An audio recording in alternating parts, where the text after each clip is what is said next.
দুর্নীতির পাহাড় প্রকাশ হওয়ার পর আলোচনার তুমুল কেন্দ্রবিন্দুতে এখন সাবেক আইজিপি ও র্যাব প্রধান বেনজির আহমেদ।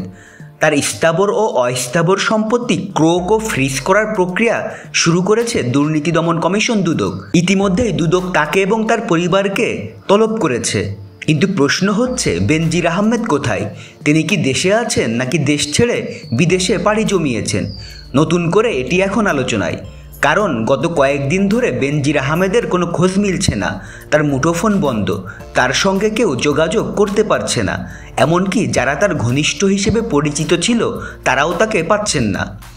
সাবেক এই পুলিশ প্রধান অবসর গ্রহণের পর গুলশানের একটি বাড়িতে থাকতেন এবং এই বাড়িতে তিনি 4টি ফ্ল্যাট কিনে বাড়ি হিসেবে ব্যবহার করতেন। সেই বাড়িতেও তাকে পাওয়া যাচ্ছে না। রাজধানীর র্যাঙ্কন আইকন টাওয়ারে বেনজির আহমেদের খোঁজ নিতে গেলে জানানো হয় তিনি সেখানে নেই। তাহলে বেনজির আহমেদ কোথায় আছেন? একটি অসমর্থিত সূত্র বলছে, বেনজির আহমেদ গত 3 সপ্তাহ আগেই সস্ত্রীক দুবাই চলে গেছেন। তার এক কন্যার জামাতা দুবাইতে চাকরি করেন এবং সেখানেই তিনি অবস্থান করছেন। অন্য একটি সূত্র বলছে, বেনজির আহমেদের পরিবারের কেউই এখন ঢাকায় অবস্থান করছেন না। তার এক কন্যা লন্ডনে পড়াশুনো করছেন, বাকি 2 কন্যা দুবাইয়ে অবস্থান করছেন। বেনজির আহমেদ তার স্ত্রীকে নিয়ে দুবাইয়ে গেছেন। এই তথ্যের পিছনে আরও যুক্তি পাওয়া যাচ্ছে।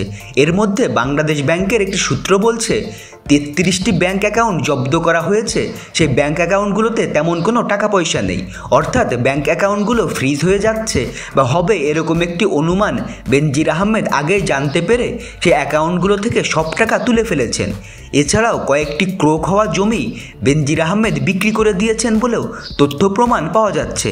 অনেকের ধারণা, বেনজির আহমেদের বিরুদ্ধে তদন্ত শুরু হওয়ার পরপরই তিনি তার দেশীয় সম্পদগুলো গুটিয়ে ব্যাংকের সমস্ত টাকা পয়সা সরিয়ে বিদেশে পাড়ি দিয়েছেন। তবে এই ব্যাপারে নিশ্চিত করে কেউ কোনো কথা বলতে পারেনি।